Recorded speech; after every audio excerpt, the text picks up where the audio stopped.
귀신을 쫓아내신 주님의 능력으로 인해서 돼지떼가 몰살당하는 그런 그 경험을 했던 거라사의 사람들이 예수님께서 자기들의 그 도시에서 빨리 떠나시기를 간청을 했습니다. 근데 반면에 배를 타고 떠나가신 주님께서 하루바삐 돌아오셨으면 이렇게 주님을 기다리던 또 무리들이 있었습니다. 예수님께서 거라사 지방의 그 무리를 피해서 배 타고 바다를 건너셔서 다시 가버나움이라는 곳으로 돌아오셨습니다. 그때 많은 무리들이 주님께 나왔습니다. 우리가 늘 보면 세상 사는 것이 그렇습니다. 우리 주님께서도 보면 떠나시기를 바라는 그런 무리들도 있기도 하고, 또 때로는 왜 주님께서 안 오시나 이렇게 기다리는 무리들이 있기도 합니다. 그래서 우리가 좀 우리 마음에 들지 않는다 할지라도 그것 때문에 우리가 마음에 들지 않는 그것을 사모하고 기다리는 분들도 있을 수 있겠다 하는 마음으로 우리가 좀 우리의 생각과 눈을 넓힐 필요가 있구나 하는 생각입니다. 어쨌든 가버나움에 주님께서 도착하셨을 때에 그 많은 무리들 중에 예수님을 눈이 빠지게 기다렸던 두 사람이 있었습니다. 한 사람은 남자였고 한 사람은 여성이었습니다. 여러분 아시는 대로 한 사람은 야이로라는 이름을 가진 회당장이었고, 또 한 사람은 이름도 알려지지 않은 한 여인이었습니다. 그런데 이 두 사람 모두는 감히 주님 앞에 나올 수 없는 장벽과 장애를 가진 그런 사람들이었습니다. 야이로라는 사람은 회당장이었는데, 회당장은 이스라엘의 그 유대 사회의 장로 중에서 뽑혀지는 사람입니다. 지금 우리가 생각하는 장로라는 그 직분보다 훨씬 더 존경을 받는 그런 위치에 있습니다. 이 장로라는 그 직분은 사내들인 공의회 회원이 될 수도 있고 유대 사회의 지도자로서 역할을 하는 그런 위치입니다. 회당장이라고 했으니까 유대인들은 이 회당을 중심으로 종교적인 모든 행위가 이루어지고 있는데, 그 회당을 운영하고 또 회당을 관리하는 관리인들이나 가르치는 랍비들을 총괄하는 책임이 바로 이 회당장에게 있습니다. 그래서 이 회당장은 아무나 할 수 있는 것이 아니죠. 그 유대 사회로부터 인정을 받고 또 존경을 받는 그런 분들이 회당장의 위치를 가질 수 있었다는 것입니다. 당시에 예수님이 어떤 평가를 받으셨을까? 예수님은 우선 그 동네에 알려지기는 천한 목수입니다. 우리가 생각할 때 지금 이 목수라는 직업은 특별한 전문직이지만 그 당시에 목수라는 직업은 천민이죠. 예수님은 그 당시에 유대인이 볼 때는 이상한 교훈을 가르치는 이단아입니다. 방랑하는 교사에 불과합니다. 회당으로부터 추방을 받은 그런 사람입니다. 아무리 좋게 예수님을 평가한다 할지라도 그저 회당장의 통솔 속에 있어야 되는 랍비 정도로 평가하는 것이 썩 훌륭한 평가라 할 수 있습니다. 야이로라는 사람이 그런 취급을 받는 예수님께 나온다는 것, 그것은 그가 이뤄야 될 것이 너무나도 많은 것입니다. 아마 그의 가족들과 친구들이 그를 막았을 것입니다.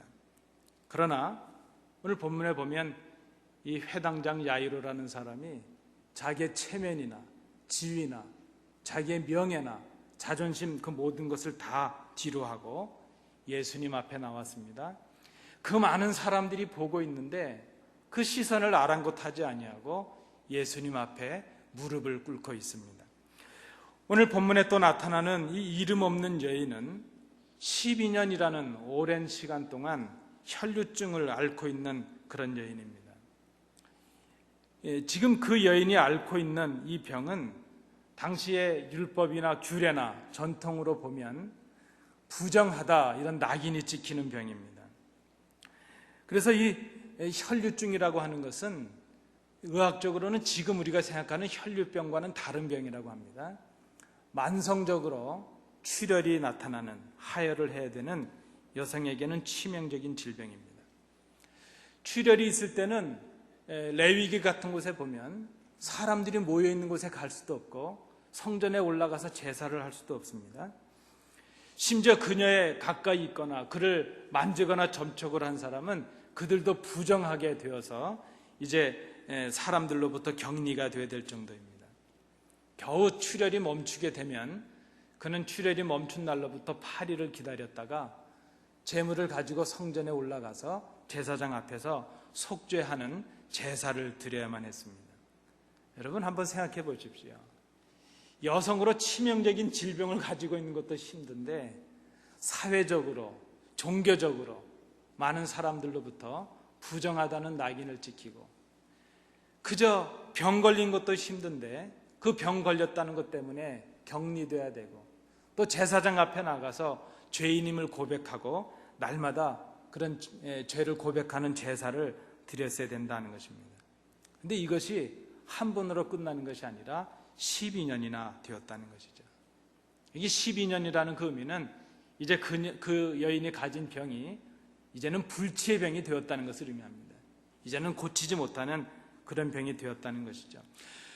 그런데 이 여인이 지금 그 율법의 규례와 관습과 그 당시의 전통을 뛰어넘어서 그 사람들로부터 받을 수 있는 그 정죄로부터의 모든 위험을 무릅쓰고 무리 가운데 나왔고 주님 앞에 나왔다 하는 것입니다. 도대체 무엇이 이들로 하여금 이 장벽과 장애를 뛰어넘어서 주님께 나오게 했을까? 성경은 이 본문을 기록하고 있습니다. 회당장 야이로라는 사람에게는 12살 난 딸이 있다는 것입니다. 누가의 증언에 의하면 그 딸이 외동딸이었다 이렇게 기록을 하고 있습니다. 아마 이 회당장이라는 지위나 그런 경륜을 볼 때 아마 이 사람은 그 딸을 늦게 얻지 않았을까 생각이 됩니다. 12살 된 딸은 얼마나 예쁩니까? 저희 둘째가 13살, 14살이 되었거든요. 저희 딸은요, 때를 써도 예쁘더라고요. 정말 우리 어른들께서 눈에 넣어도 아프지 않다. 그게 실감이 갑니다. 자는 것도 예쁘고, 먹는 것도 예쁘고, 그냥 뭘 해도 예쁩니다. 그게 딸입니다. 외동딸이니까 이 야이로에게 얼마나 예쁜 딸이었겠습니까? 그런데 지금 그렇게 다 키워서 곧 성년이 될 그 딸이 죽어가고 있다는 것입니다. 죽어가는 딸 앞에서 그가 가졌던 재물과 명성과 그의 지위, 그의 직책이 아무 소용이 없는 것을 그가 깨닫습니다. 딸을 살리기 위해서 아무것도 할 것이 없다는 것이 그의 문제였습니다. 딸을 살리기 위해서 자신이 가졌던 종교적인 편견과 자신의 자존심과 자신의 권위와 지위와 명예를 다 버려버렸습니다. 그저 사람들이 손가락질하는 그 예수, 자기와 비교도 될 수 없는 그 예수님께 나와서 지금 머리를 숙였습니다. 그의 바람은 딱 한 가지입니다. 죽어가는 딸을 살려야 되겠다는 것이죠. 딸을 살릴 수만 있다면 못할 것이 없습니다. 죽어가는 딸 앞에 자신이 가진 그 무엇이 아무 소용이 없다는 것을 이 사람이 지금 깨닫고 있습니다. 그 절박함을 가지고 딸이 죽는 것은 자신이 죽는 것임을 경험한 이 아버지가 예수님께 나와서 머리를 숙이고 무릎을 꿇고 그렇게 간청을 합니다. 내 딸이 죽어가고 있습니다. 오셔서 손을 얹어서 고쳐서 살려주십시오. 아마 이 야이로가 그동안 자기가 할 수 있는 모든 것을 다 해보지 않았겠습니까? 그가 가진 종교적인 능력과 그가 가진 재력의 능력과 그가 가진 권위와 직책으로 무언들 안 해봤겠습니까? 다 해봤는데도 죽어가는 그 딸을 살릴 수가 없다는 것을 그가 깨달았습니다. 그는 이제 예수님만이 자신의 딸을 살려주실 수 있다는 그 절박함과 기대와 소망을 가지고 주님 앞에 나와서 지금 머리를 숙였습니다. 이 혈류증의 여인이 12살 된 야이로의 딸이 태어났을 그때부터 12년 동안 이 병을 지금 앓고 있습니다. 이 가련한 여인은 당시의 율법의 전통과 규례와 그 관습에 맞서서 사람들의 비난에 맞서서 싸우면서 자신의 병을 고치기 위해서 최선을 다했습니다. 성경에 기록된 대로 많은 의사들에게 자신의 몸을 맡겼습니다. 그것 때문에 자기의 재산을 다 허비했습니다. 그러나 의사들이 그렇게 노력했지만 의사들의 의술은 그에게 아무 도움이 되지 못했고 오히려 그것이 그에게 다 괴로움으로 남고 말았다는 것입니다. 그러던 중에 그의 병은 점점 더 위중해졌습니다. 대부분의 기록을 보면 이런 병에 걸리면 대개 가족으로부터 쫓겨나고 결혼을 했다면 남편으로부터도 버림을 받는다고 합니다. 그에게 여인으로서 살아갈 수 있는 그 달콤한 기대와 꿈이 다 사라졌을 것입니다. 그에게 남은 것은 비난이요, 부정하다는 그런 사회와 가족들과 이웃들의 낙인이 남았을 것입니다. 몸은 죽어가고 있습니다. 그의 관계는 다 끊어졌습니다. 외롭고 고독합니다. 몸은 점점 파리해져만 갑니다. 이 여인이 그저 그렇게 버림받고 소외받은 모습으로 하루하루 자기의 생명이 끝날 날을 기다리고 살아가는 그런 가련한 여인입니다. 그는 목숨은 붙어서 호흡은 하고 있지만 살고 있는 것이 아니라 죽어가고 있을 뿐입니다. 그러던 그에게 예수님께서 사람들을 고치시고 기적을 행하신다는 그런 소식이 전해졌습니다. 예수님이시라면 나를 살려주실 수 있을 것이라는 그런 기대와 소망을 가지고 이제 그 간절함을 가지고 그는 주님 앞에 나왔다는 것입니다. 여러분 다 잘 아시는 본문 아닙니까?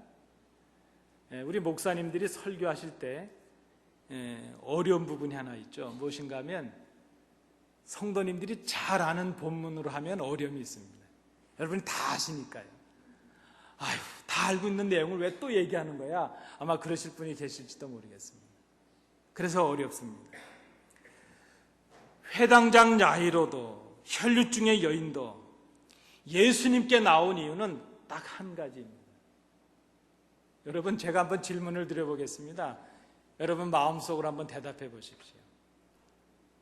야이로가 그 12전에 혈류증을 앓는 여인이 지금 주님께 나온 이유가 무엇인가 하는 것이죠. 여러분 오늘 교회 앞에 오르시고 주님 앞에 나오신 이유가 무엇입니까? 야이로가 그 모든 조롱을 무릅쓰고 주님 앞에 나와 엎드린 이유가, 그 혈류증의 여인이 그 위험을 무릅쓰고 주님 앞에 나와서 엎드린 이유는 단 한 가지입니다. 살기 위해서입니다. 딸이 죽어가고 있기 때문이요. 자신이 죽어가고 있기 때문에 살기 위해서 나왔습니다. 죽어가는 딸을 살리기 위해서 나왔습니다. 딸의 죽음을 보아야 되는 그 아버지가 같이 죽고 있는 것이기에 딸이 살아야 내가 살기에 그래서 지금 주님 앞에 나왔습니다. 12년 동안 부정한 여인이라는 낙인이 찍힌 채 버림받고 죽어져 가고 있는 자신을 살리기 위해서 지금 주님 앞에 나왔다는 것입니다. 그들은 살기 위해서 자신들의 가진 것을 포기하고 위험을 무릅쓰고 주님 앞에 나와서 엎드렸습니다. 당시의 전통과 규례와 율례를 어기기까지 그런 위험을 무릅쓰고 주님 앞에 나와서 엎드렸습니다. 그런 절박함을 가지고 나왔습니다. 자신들의 힘과 능력으로는 죽어가는 생명을 살릴 수 없음을 그들이 깨달았기 때문입니다. 생명보다 더 귀한 것이 없다는 것을 그들이 비로소 알았기 때문이죠. 예수님 외에는 소망이 없기에 그들이 지금 주님 앞에 나왔습니다. 여러분, 우리나라에 큰 슬픔이 있었지 않습니까? 제 친구 목사님도 그 세월호 그 배에 갇혀서 아이를 잃었죠. 제가 알고 있는 그 안산의 많은 교회들, 특별히 제가 방문해서 말씀도 증거했던 그 어떤 교회는 고등부 자체가 거의 없어질 정도입니다. 아이들이 하루아침에 다 사라졌죠. 그때 그 부모들의 심정이 어땠을까 생각해 봅니다. 그 바닷가에 그 슬픔의 소식을 듣고 부모들이 나가서 그 캄캄한 바다를 바라보면서 그 바닷속에 갇힌 그 가라앉고 있는 배를 바라보면서 그 부모들이 느꼈을 한계와 그 무능력과 자녀들을 향한 그 죄스러움이 어땠을까? 그 심정을 한번 헤아려 봅니다. 지금 야이로가 가졌던 심정, 이 여인이 가진 심정이 그게 아니었겠는가 생각합니다. 딸은 죽어가고 있는데, 자신은 죽어가고 있는데, 자신이 가진 것으로도, 자신의 능력으로도, 그 무엇으로도 자신의 생명을 구할 수 없다는 그 문제를 가지고 지금 그들이 주님 앞에 엎드렸다는 것입니다. 야이로의 집으로 가시던 주님께서 갑자기 뒤를 돌아 무리를 보시면서 이렇게 말씀하십니다. 누가 내게 손을 댔느냐?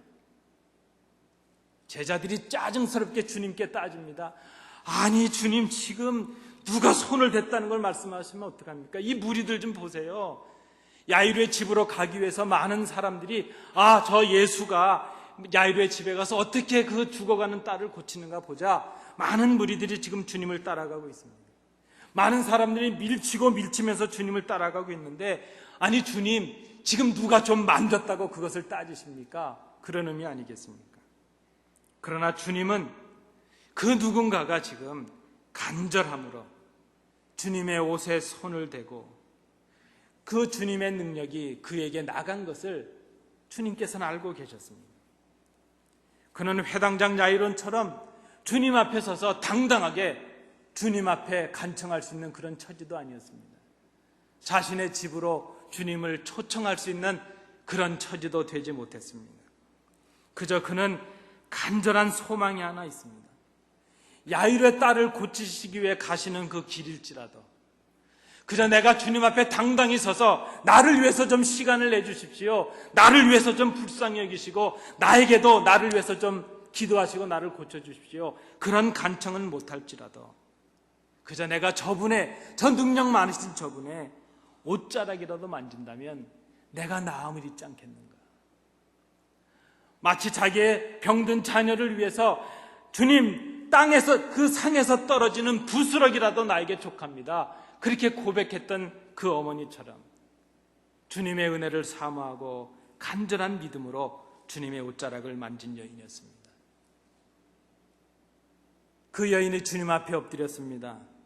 자신의 마음을 정직하게 고백을 합니다. 성경은 주님께서 그 여인의 믿음을 보셨다 이렇게 기록하고 있습니다. 그 간절함, 주님이 아니시면 저는 죽습니다. 주님 말이 저를 살리실 수 있습니다. 그 여인의 행위를 주님께서는 그의 믿음이라고 인정을 해 주셨습니다. 그게 영적인 선물과 질병의 치유를, 이 두 가지 선물을 주셨습니다. 딸아, 너의 믿음이 너를 구원하였으니 평안히 가라. 내 병에서 놓여 건강할지어다. 그때 야이로의 집에서 급하게 사람이 뛰어와서 전가를 합니다. 회당장에게 말을 합니다. 당신의 딸이 죽어버렸습니다. 이제 더 이상 저 예수 선생님을 피곤하게 하실 일이 아닙니다. 예수 선생이 가본들 이미 죽은 딸이 어떻게 살아날 수 있겠습니까? 그들의 심정입니다. 그들의 대화를 옆에서 지켜보시던 주님께서 회당장 야이로에게 이렇게 말씀하십니다. 두려워하지 말고 믿기만 하라. 예수님께서 그 야이로의 집에 도착하셨습니다. 이미 죽어버린 아이로 인해서 그의 집에는 장례를 시작하는 준비가 이제 시작이 되었습니다. 시끌벅적합니다. 사람들이 떠들고 곡하는 사람들의 곡이 울려납니다. 그때 주님께서 그들의 곡을 중단하게 하시면서 그들의 소란을 중단하게 하시면서 이렇게 말씀하십니다. 너희가 어찌하여 떠들며 우느냐? 이 아이가 죽은 것이 아니라 잔다. 그런데 여러분, 우리가 성경을 잘 보면 이 아이는 정말 죽은 것입니다.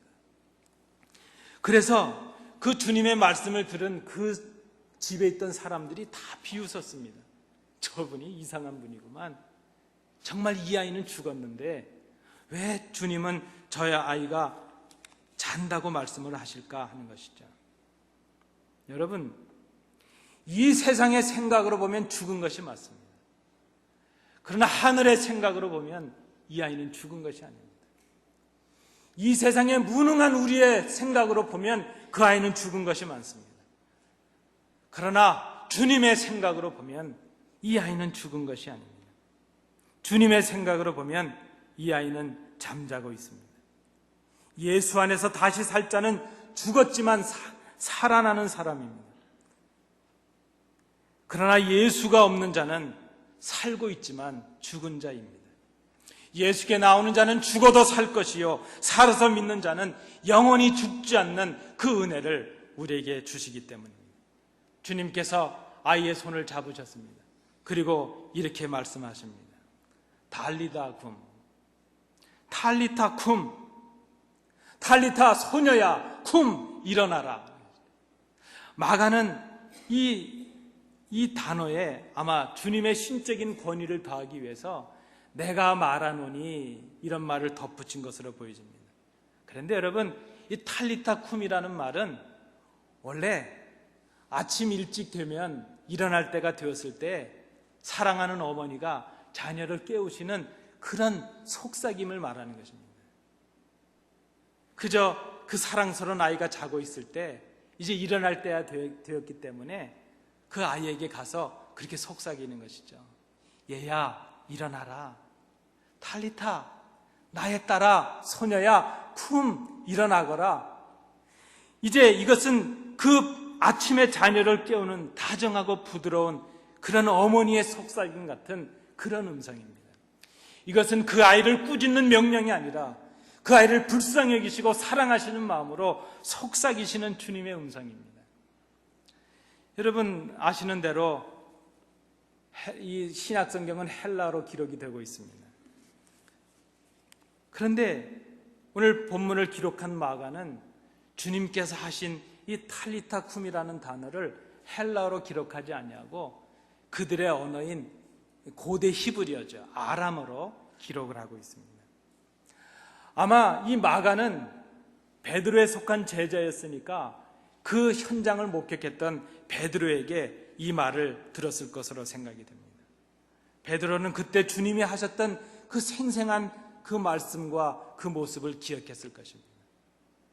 그저 인생을 불쌍히 여기시고 그 딸을 불쌍히 여기시고 야이로와 그 부모들을 불쌍히 여기시면서 그 소녀의 손을 잡으시고 얘야 이제 일어나라 탈리타 쿰 그렇게 생생하게 말씀하시던 그 주님의 음성을 기억하고 그 음성과 그 사랑과 그 인자하신 모습을 담기 위해서 헬라어가 아닌 그 아이가 잘 들을 수 있는 그 언어로 그 모국어로 그저 그렇게 표현한 것으로 생각이 됩니다.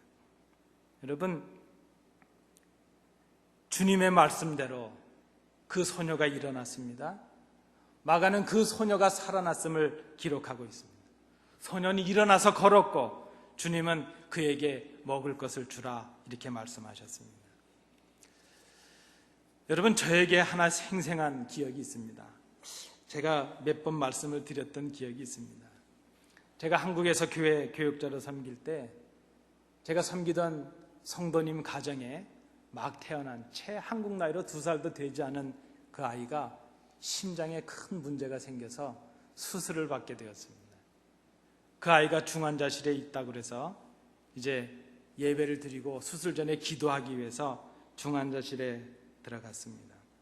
여러분 그 정말 피덩이 같은 2살도 안 된 아이가 이 심장을 이 가슴을 열고 수술을 해야 된다니까 그 부모의 마음이 어떻겠습니까?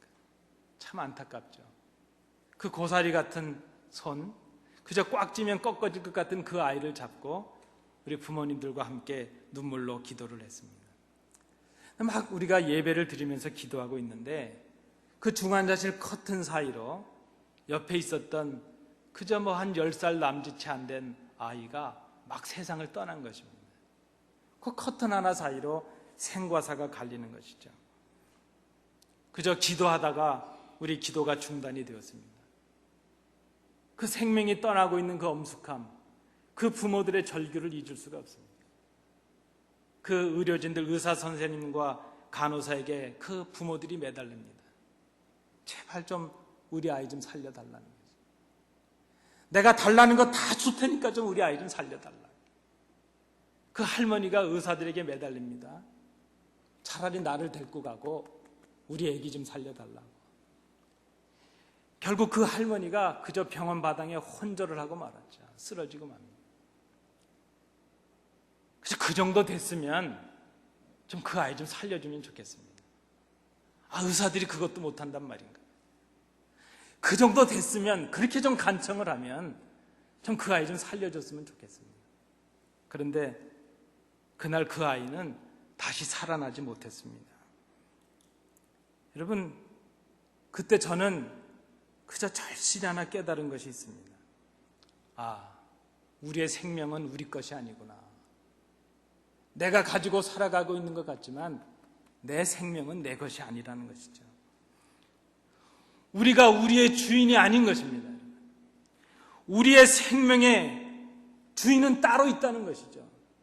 우리의 목숨이 우리 것이라면 우리 마음대로 해야 되지 않겠습니까? 죽였다가 살리기도 하고 보냈다가 데리고 올 수도 있고, 그래야 우리가 주인이죠. 그런데 우리가 할 수 있는 것이 아무것도 없더라는 것입니다. 우리의 힘과 우리의 능력으로는 우리의 생명을 다시 살게 하지 못한다는 것, 그것이 바로 우리가 가진 실존의 문제라는 것입니다. 그것 때문에 지금 이 야이로와 혈류증의 여인이 주님 앞에 나와 엎드리고 있습니다. 회당장 야이로가 가진 문제는 그의 자존심의 문제가 아닙니다. 그의 직책의 문제가 아니고 그의 명예의 문제가 아니었습니다. 딸이 죽어가고 있는데 죽어가는 그 딸을 살릴 수가 없다는 것, 그것이 바로 그에게 가진 문제였습니다. 이름도 모를 이 여인이 가진 문제는 그가 누구에게 버림받았다는 것도 아니고 사회로부터 소외됐다는 것도 아닙니다. 그가 치명적인 질병으로 죽어가고 있는데 아무도 자기를 살려줄 수가 없다는 것, 그것이 바로 그가 가진 문제였다는 것입니다. 여러분, 우리의 문제가 무엇입니까? 우리의 힘으로 해결할 수 없는 문제들이 있다는 것, 그것이 정말 우리에게 문제가 아니겠습니까? 우리는 이 땅에서 살아가기 위해서 애쓰고 있습니다. 할 수만 있으면 우리의 생명을 연장하고 질병과 근심들과 두려움을 벗어나기 위해서 그 능력을 가지기 위해서 노력합니다. 그런데 여러분, 제가 분명한 예언을 하나 드릴까요? 시간의 차이는 있을지언정 우리는 모두가 다 언젠가는 우리의 힘과 능력으로는 어찌할 수 없는 죽음이라는 그 장벽 앞에 서게 된다는 것입니다. 그때 우리는 깨닫게 될 것입니다. 우리의 생명은 생명으로만 죽음을 넘어설 수 있다는 것입니다. 생명을 위해서는 생명이 필요하다는 것입니다. 문제는 죽음을 넘어설 수 있는 그 생명이 우리의 능력으로는 불가능하다는 것입니다. 우리의 힘과 능력으로는 죽음의 벽을 넘어설 수가 없다는 것입니다. 신앙이 무엇인가 하는 것을 생각해 봅니다. 신앙이 무엇입니까? 신앙은 우리의 불가능이 그리스도를 통해서 하나님의 가능성으로 바뀔 수 있다는 것을 믿는 것, 그것이 바로 믿음이 아니겠습니까? 여인은 야이로의 집으로 향하시던 주님을 놓치지 않았다는 것입니다. 야이로의 딸을 고치고 나신 후에 그저 그때 봐서 내가 기회를 찾아서 주님께 다시 나아가지, 그렇게 생각하지 않았다는 것입니다. 야이로는 딸이 죽기 전에, 그저 죽기 전에가 기회야지 죽고 난 이후에는 기회가 없을 것이다, 그런 생각을 하지 않았다는 것입니다. 야이로도 그러하고 이 여인도 그러하고 주님께서 함께 계신 그때 그 기회를 놓치지 않았다는 것입니다. 그들은 주님께 온전한 생명이 있음을 알았습니다. 주님께만 소망이 있음을 알았습니다. 그래서 그들은 주님께 나왔습니다. 여러분, 생명은 생명으로만 새로워질 수가 있습니다. 우리의 문제는 우리의 힘과 능력으로는 우리의 생명을 지킬 수 있는 능력을 가질 수가 없다는데 그것이 바로 문제입니다.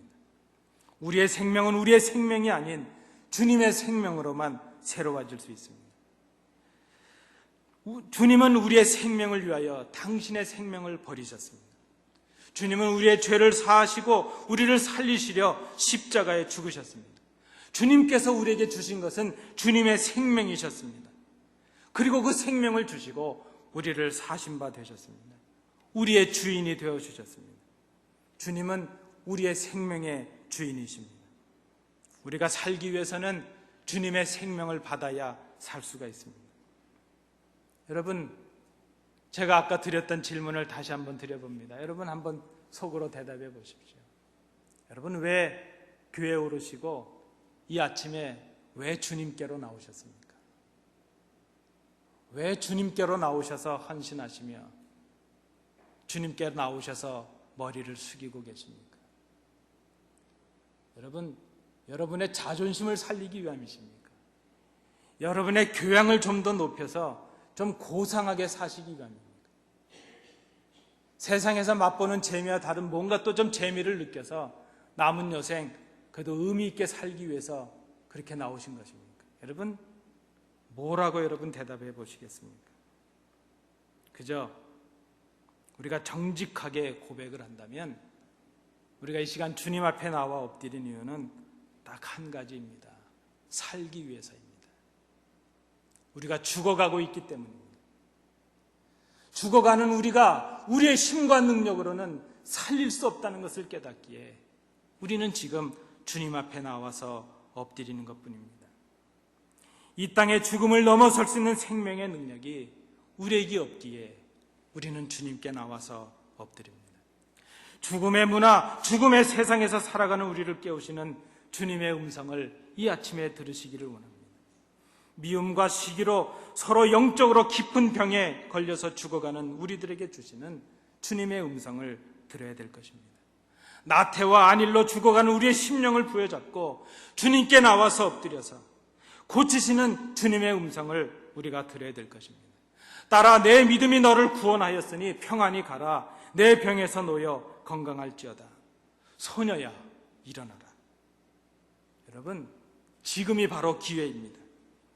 우리가 경험하는, 우리가 맞이하는 모든 순간이 바로 기회입니다. 아직 우리가 주님께로 나올 수 있는 그런 마음과 건강이 있다면 바로 지금이 기회입니다. 아직 주의 전에 오를 수 있는 마음과 건강이 있는 지금이 기회라는 말씀입니다. 아직 우리를 반겨주고 함께 기도하고 함께 위로하고 함께 예배할 수 있는 교회가 있고 성도들이 있는 지금이 바로 기회라는 말씀입니다. 아직 우리의 귀에 주님의 말씀이 들려줄 수 있고 그 말씀을 들을 수 있고 우리의 마음과 생각을 돌이킬 수 있는 지금, 바로 지금이 우리에게 기회가 될 수 있다는 것입니다. 주님의 생명이 아니면 우리가 살 수 없음을 알고 주님께 엎드려야 될 때가 바로 지금입니다. 주님, 내가 죽어가고 있습니다. 주님, 우리 가정이 죽어가고 있습니다. 주님, 이 나라와 이 민족이 죽어가고 있습니다. 주님, 우리 교회가 죽어가고 있습니다. 우리의 힘과 능력으로는 이 죽음에서 벗어날 수가 없습니다.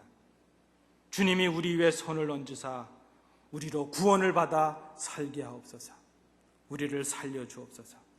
바로 지금이 우리의 기회라는 것입니다. 여러분, 주님 앞에 나와서 엎드렸습니다.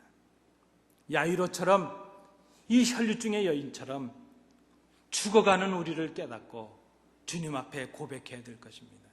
주님이 아니시면 우리에게 소망이 없습니다.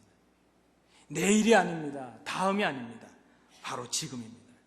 바로 지금 주님의 음성을 듣고 회복케 하시는 주님의 능력을 힘입으시는 우리 온 교회, 우리 성도들 되시기 바랍니다. 기도하시겠습니다. 은혜로우신 아버지 하나님, 죽음 앞에 두려워 떠는 저희들을 불쌍히 여겨 주옵소서. 아니, 죽어가면서도 죽음의 자리에 있는 것을 깨닫지 못하는 저희들을 불쌍히 여겨 주옵소서. 그 어둠과 절망의 자리에서 우리를 불러주시는 주님의 음성을 듣게 하여 주옵시고 죽음에서 생명을 맛보는 저희들이 되게 하옵소서. 생명의 주인이신 주님께 나와 평안하라, 일어나라 명하시는 주님의 음성을 듣게 하여 주옵소서. 예수님 이름으로 기도합니다. 기도하옵나이다.